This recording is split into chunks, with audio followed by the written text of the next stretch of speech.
Bismillahirrahmanirrahim. Alhamdulillahi rabbil alamin wassalatu wassalam ala sayyidina Muhammad miftahi babi rahmatillah adada ma fi ilmillah salatan wa salaman daimaini bidawami mulkillah wa ala alihi wa sahbihi wa man walah.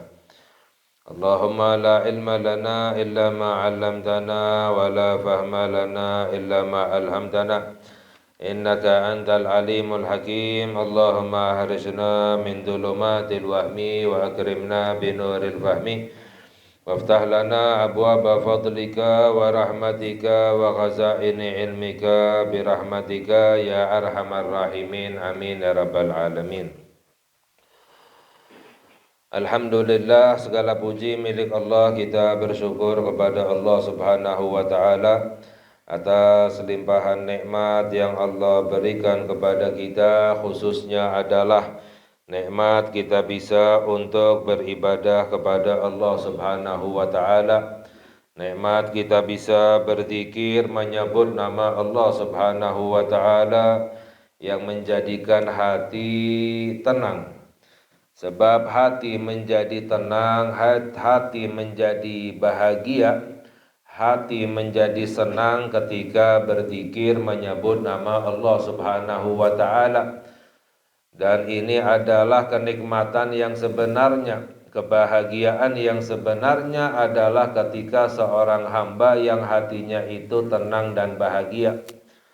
Kalau seandainya hatinya gelisah, hatinya tidak tenang, maka akan membuatnya menjadi tidak bahagia. Walaupun banyak hartanya, walaupun banyak memiliki dunia, akan tetapi hatinya itu tidak senang, tidak tenang, itu adalah musibah yang sebenarnya. Tapi orang yang berbahagia, orang yang senang adalah yang hatinya itu bahagia. Sedangkan hati menjadi tenang dan bahagia adalah ketika berzikir menyebut nama Allah subhanahu wa ta'ala. Alladzina amanu wa tatma'innu qulubuhum bidzikrillahi, ala bidzikrillahi tatma'innul qulub. Ya, orang-orang yang beriman dan menjadi tumakninah, menjadi tenang hatinya ketika berzikir menyebut nama Allah. Ala bidzikrillahi tatmainnul qulub, sesungguhnya hati menjadi tenang ketika berzikir menyebut nama Allah subhanahu wa ta'ala. Ini adalah kenikmatan yang sebenarnya dari Allah subhanahu wa ta'ala. Dan alhamdulillah kita melanjutkan kajian kita kalal musannif radhiyallahu ta'ala anhu, yaitu tentang hifdzul qalbi wal jawarih, menjaga hati dan badan. Kita diperintahkan untuk menjaga hati kita dan badan kita, karena hati dan badan kita ini adalah amanat dari Allah subhanahu wa ta'ala. Hati dan badan kita ini adalah nikmat yang Allah berikan kepada kita untuk kita beribadah kepada Allah subhanahu wa ta'ala. Dijelaskan bahwa wa'lamu ma'asyiral ikhwan ja'alanallahu wa iyyakum mimman salahat sariratuhu wa alaniyatuhu wastaqama batinuhu wa zahiruhu ala i'tiqadil haqqi wal amali bihi. Anna min ahammil muhimmati ala kulli mu'minin muraqabatu qalbihi wa jawarihihi wa mura'atuhuma, bahwa di antara perkara yang paling penting, kewajiban atas setiap orang mukmin adalah memperhatikan hatinya dan badannya serta menjaga hati dan badan. Ini adalah salah satu yang diwajibkan oleh Allah subhanahu wa ta'ala. Wa badlul juhdi fi hifdzihima wa kafihima an masakhitillahi wa makarihihi, dan wajib mencurahkan tenaganya untuk menahan wajib mencurahkan kemampuannya di dalam menjaga dan menahan ya hatinya dan badannya dari hal-hal yang dimurka dan yang dibenci oleh Allah Subhanahu wa taala. Wasti'maluhuma bimahabillahi wa maradhihi, dan berusaha untuk menggunakan hati dan badan kita yaitu dengan hal-hal yang dicinta dan diridhai oleh Allah Subhanahu wa taala. Waqad qala ta'ala, Allah Subhanahu wa taala berfirman, inna sam'a wal basara wal fuada kullu ulaika kana anhu mas'ula. Allah berfirman yang artinya sesungguhnya pendengaran, ya penglihatan, wal fuad hati, semuanya itu akan ditanya oleh Allah Subhanahu wa taala, ya akan diminta tanggung jawabnya ya oleh Allah Subhanahu wa taala. Wal qalbu wal jawarihu min a'zami ni'amillahi ala ibadihi. Hati dan badan kita ini termasuk paling besarnya nikmat yang Allah berikan kepada hambanya.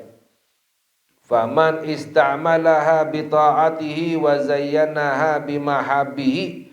Barang siapa yang menggunakan hati dan badannya untuk berbuat taat kepada Allah, dihiasi hatinya dan badannya itu dengan hal-hal yang dicinta oleh Allah, wa sarafa kullan minhuma fima khuliqa lahu, dan digunakan seluruh daripada hati dan badannya di dalam yang diciptakan sesuai dengan apa yang diciptakan, tujuan yang diciptakan oleh Allah, faqad syakaran ni'mah wa hafizal hurmah wa ahsanal khidmah, maka telah mensyukuri nikmatnya Allah Subhanahu wa taala dan menjaga kehormatan dan baik di dalam melayani Allah Subhanahu wa taala.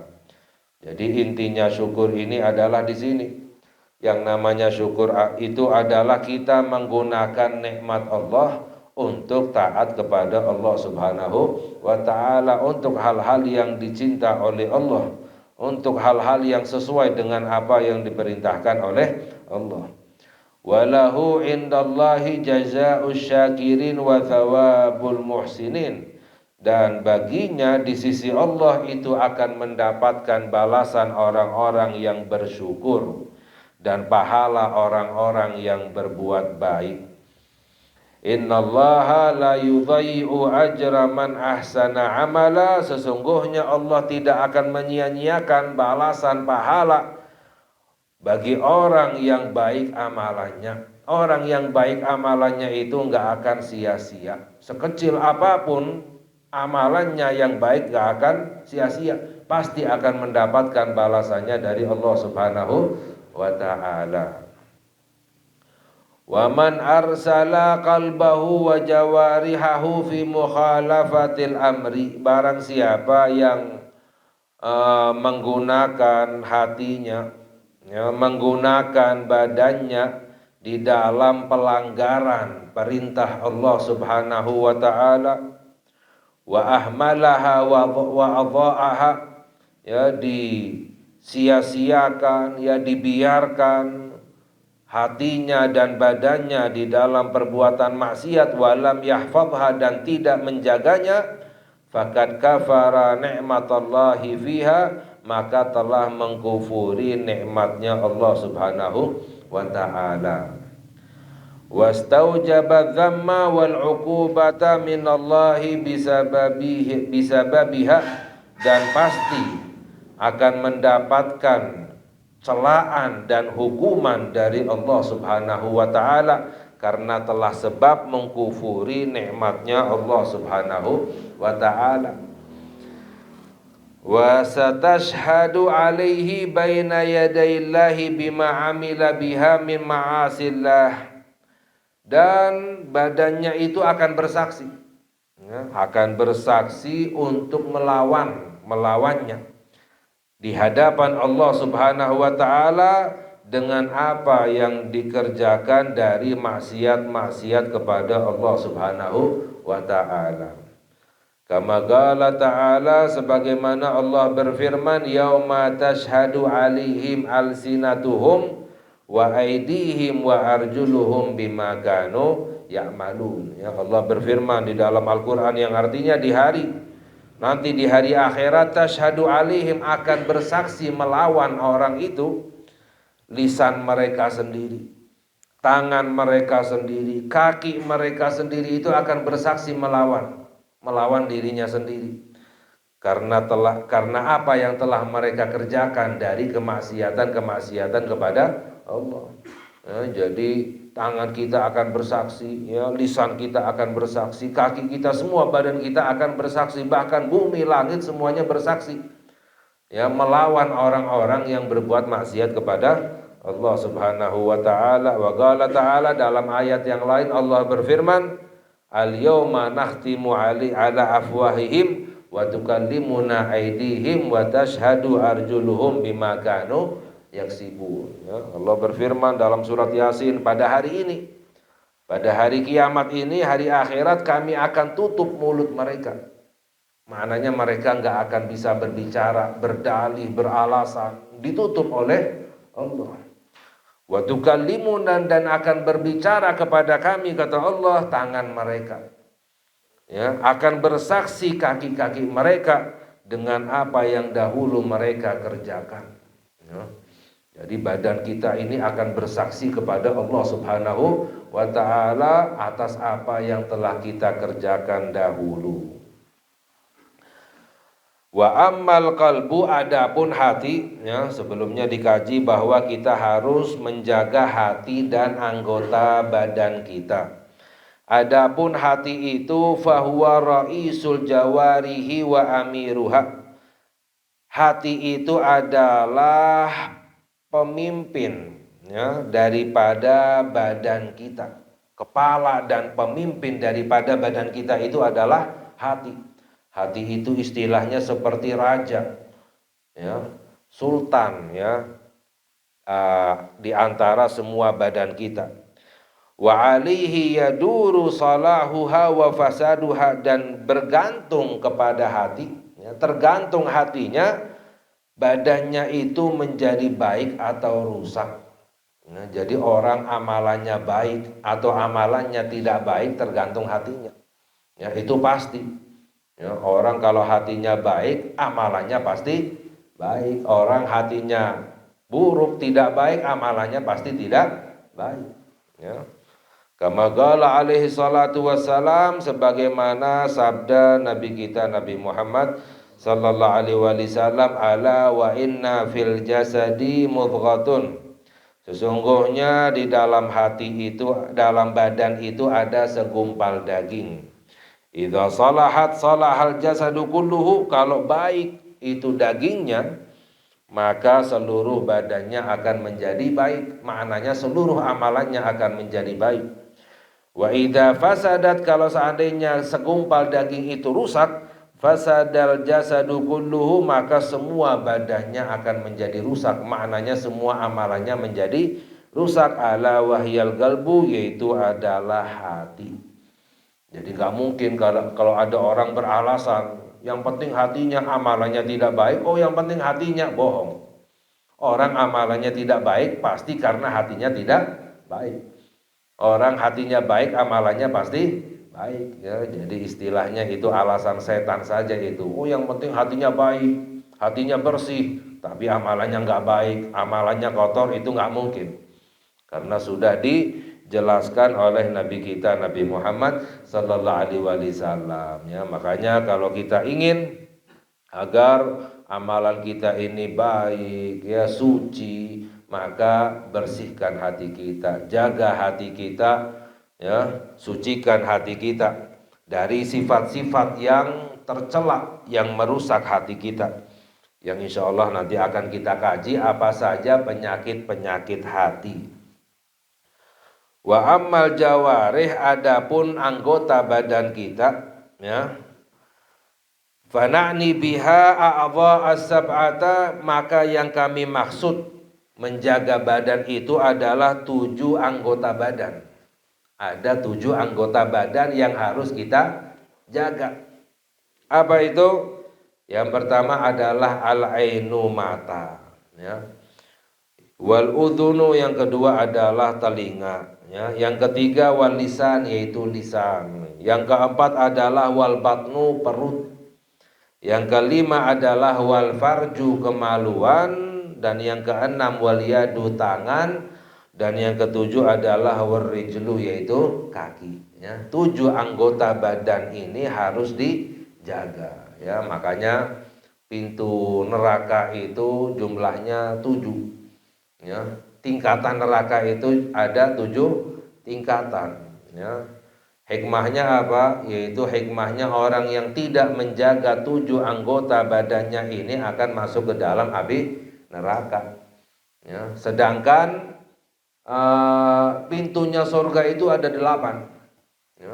Pintunya neraka ada 7, tingkatan neraka 7, tapi kalau pintunya surga ada 8. Ya. Apa hikmahnya? Kalau surga itu harus menjaga anggota badannya yang jumlahnya 7 tadi itu, lalu ditambah dengan hati yang baik. Jadi jumlahnya adalah 8, baru bisa masuk ke dalam surga. Nah, insya Allah kita kaji satu persatu tentang masalah anggota badan yang harus kita jaga. Yang pertama adalah fa'ammal ainu, yaitu yang pertama adalah mata, ya. Fahiya ni'matun azimatun minallahi ala abdihi. Mata itu adalah nikmat yang besar dari Allah atas hambanya. Mata itu adalah nikmat yang sangat besar dari Allah, ya. Wa qad khalaqaha lahu, Allah ciptakan mata untuk hambanya, ya. Liyanzur biha, tujuannya untuk apa? Yang pertama tujuannya adalah liyanzuru biha fi ajaibi masnu'atihi fi ardihi wa samawatihi. Mata Allah ciptakan tujuannya untuk bisa melihat keajaiban ciptaan Allah Subhanahu wa ta'ala, baik di bumi maupun di langit. Jadi yang pertama Allah ciptakan mata tujuannya agar kita melihat bagaimana keajaiban ciptaan Allah, untuk menunjukkan bagaimana kekuasaan Allah Subhanahu wa ta'ala. Ya, apa hikmahnya? Fayasdadu bidzalika ma'rifatan wa yaqinan bi rabbih, akan menambah ma'rifatnya dan yakinnya kepada Allah Subhanahu wa ta'ala, ya. Orang yang suka memandang bagaimana ciptaan Allah, bagaimana kekuasaan Allah, bagaimana kebesaran Allah, akan menambah ma'rifah dan yakinnya kepada Allah, ya. Jadi yang dilihat bukan buminya, bukan langitnya, tapi siapa yang menciptakannya, yaitu Allah Subhanahu wa ta'ala, ya. Kalau orang-orang yang gak beriman, mereka juga melihat langit, bumi, diteliti, ya, diperhatikan, diolah dan lain sebagainya sampai, ya, naik ke langit. Tapi yang dilihat hanya langitnya saja, buminya, tapi nggak dilihat siapa yang menciptakan. Kalau orang yang beriman, bedanya dengan yang tidak beriman. Yang beriman itu memperhatikan, melihat siapa yang menciptakan semuanya ini, yaitu Allah Subhanahu wa ta'ala. Ya, makanya di dalam Al-Quran Allah berfirman, "Qulinduru madza fis samawati wal ardi." Ya, lihatlah, kata Allah, apa yang ada di dalam langit dan bumi. Jadi Allah tidak katakan lihatlah langit dan bumi, tidak, tapi apa yang ada di dalam langit dan bumi. Maknanya apa? Siapa yang mengatur semuanya ini? Siapa yang menciptakan semuanya ini? Yaitu Allah Subhanahu wa ta'ala. Itu menambah ma'rifatnya kepada Allah, mengenal, ya, serta menambah yakinnya kepada Allah Subhanahu wa ta'ala. Wa ta'atan wa khidmatan lahu, orang yang bertambah ma'rifatnya, bertambah yakinnya kepada Allah, pasti akan bertambah taatnya kepada Allah Subhanahu wa ta'ala, akan semakin khidmatan lahu, melayani kepada Allah Subhanahu wa ta'ala. Ya, sebab, ya, orang amalannya itu tergantung pada yakinnya kepada Allah. Ya. Yakin itu apa? Kekuatan iman. Yang namanya yakin itu adalah kekuatan iman, ya. Yakin itu tumakninah, ya, ketenangan. Orang yang tenang hatinya adalah orang yang yakin kepada Allah, ya. Makanya di dalam Al-Qur'an Allah menceritakan bagaimana Nabi Ibrahim alaihissalam minta ditunjukkan bagaimana Allah menghidupkan yang mati, ya. Dalam Al-Qur'an Allah berfirman, wa idz qala Ibrahimu rabbi arini kaifa tuhyil mauta. Nabi Ibrahim berkata kepada Allah, ya Allah, tunjukkan kepadaku bagaimana engkau menghidupkan yang mati. Nabi Ibrahim minta ditunjukkan bagaimana Allah menghidupkan yang mati. Allah menjawab, awalam tu'min, apakah kamu enggak beriman wahai Ibrahim, kok minta ditunjukkan? Ya, apakah enggak yakin, enggak beriman kepada Allah? Lalu Nabi Ibrahim menjawab, bala walakin liyatma'inna qalbi. Tentu saja aku yakin ya Allah, akan tetapi agar hatiku menjadi liyatma'inna tumakninah. Apa itu tumakninah? Yakin. Agar bertambah yakinnya kepada Allah. Nabi Ibrahim pasti percaya, yakin kepada Allah. Tapi mengapa minta ditunjukkan? Agar bertambah lagi yakinnya kepada Allah Subhanahu wa ta'ala. Jadi tumakninah itu adalah keyakinan. Keyakinan itu apa? Kuwatul iman, kekuatan iman kepada Allah Subhanahu wa ta'ala. Orang semakin kuat imannya kepada Allah, semakin yakin, semakin tumakninah, semakin baik amalannya. Orang semakin lemah imannya kepada Allah, maka semakin amalannya tidak baik. Jadi tergantung bagaimana yakinnya dan ma'rifatnya kepada Allah Subhanahu wa ta'ala. Caranya bagaimana agar kita yakin ma'rifat kepada Allah? Selalu tafakur, memikir dengan melihat bagaimana kebesaran ciptaan-ciptaan Allah Subhanahu wa ta'ala, ya. Kita pandang, ya, bagaimana langit yang luar biasa, bumi ciptaan Allah yang sangat indah, yang sangat besar, ya. Ini semuanya yang menciptakan adalah Allah. Terus dipikirkan, itu akan menambah yakinnya kita kepada Allah, ya. Ini tujuan Allah ciptakan mata. Waliyahtadi biha fidzulumat. Dan tujuan Allah menciptakan mata agar mendapatkan petunjuk di dalam kegelapan, ya, agar bisa melihat, ya, agar bisa berjalan, ya, di jalan yang benar, tidak tersesat. Wa yasta'inu biha 'alal hajat. Dan mata Allah ciptakan tujuannya untuk apa? Untuk membantu kita mendapatkan apa yang kita butuhkan, ya, untuk bisa mencari rezeki, untuk bisa menjalankan apa saja yang kita perlukan, ya, untuk bisa menolong dan lain sebagainya. Fa in istamalaha fi ma khuliqat lahu kana minal muti'in asyakirin. Kalau seandainya seorang hamba yang menggunakan matanya sesuai dengan tujuan diciptakannya oleh Allah, maka ini hamba termasuk hamba yang taat dan bersyukur kepada Allah Subhanahu wa ta'ala. Wa in atlaqaha. Dan jika matanya itu dibebaskan, wa arsalaha fi ma harramallahu alaihi minan nadhari ilan nisa'il ajanib. Dan digunakan matanya itu untuk memandang hal-hal yang diharamkan oleh Allah, wanita yang bukan mahramnya, wasuwaril jamilah biba'iti syahwah, gambar-gambar yang indah yang sekiranya menimbulkan syahwat, ya, diharamkan oleh Allah. Fakat asa wa ta'arradha lil iqabi wal bala. Maka ini hamba telah bermaksiat kepada Allah dan akan mendapatkan hukuman dan musibah, ya, naudzubillah min dzalik, ya. Mengapa? Karena telah mengkufuri nikmatnya Allah, diancam oleh Allah, la in syakartum la azidannakum wa la in kafartum, ya, kalau kamu bersyukur aku akan tambah, kata Allah. Tapi kalau kamu kufur, nikmat dariku kamu gunakan untuk berbuat maksiat, inna adzabi lasyadid, azabku sangat keras kata Allah. Naudzubillah min dzalik ya. Falyahdharil mu'minu min dzalika kullal hadari, maka seorang mukmin harus sangat berhati-hati ya.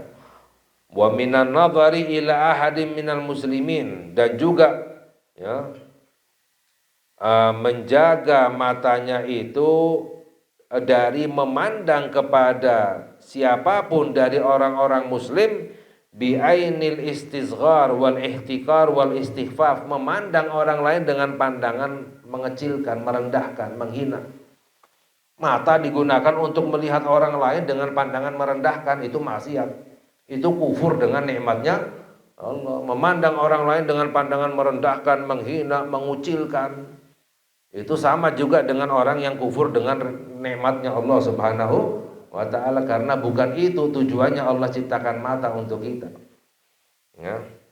Wa minat tatallu'i ila auratil muslimina wa uyubihim, dan mata digunakan untuk mencari-cari kekurangannya orang muslim, aibnya orang muslim ya, haram hukumnya mencari-cari kekurangan orang muslim ya. Tajassus, mata-mata itu hukumnya haram. Wala tajassasu, dalam Al-Quran Allah berfirman wala tajassasu, dan jangan kamu memata-matai orang lain untuk mencari kekurangan, haram hukumnya. Bahkan perintahnya Allah apa?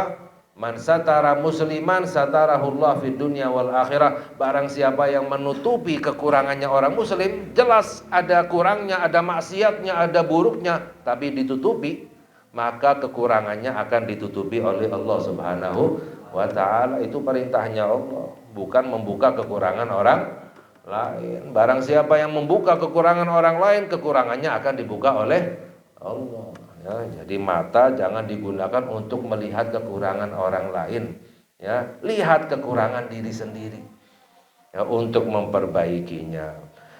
Nah, ini merupakan tujuan Allah ciptakan nikmat mata untuk kita ya. Insyaallah yang lain akan kita kaji tentang masalah tujuan Allah menciptakan telinga, tujuan Allah menciptakan lisan dan lain sebagainya ya. Semoga Allah memberi hidayah kepada kita agar kita menjadi hamba-hamba yang bersyukur kepada Allah Subhanahu wa ta'ala. Amin ya rabbal alamin. Wa sallallahu ala sayyidina Muhammad wa ala alihi wa sahbihi wa sallam. Walhamdulillahi rabbil alamin. Wassalamualaikum warahmatullahi wabarakatuh.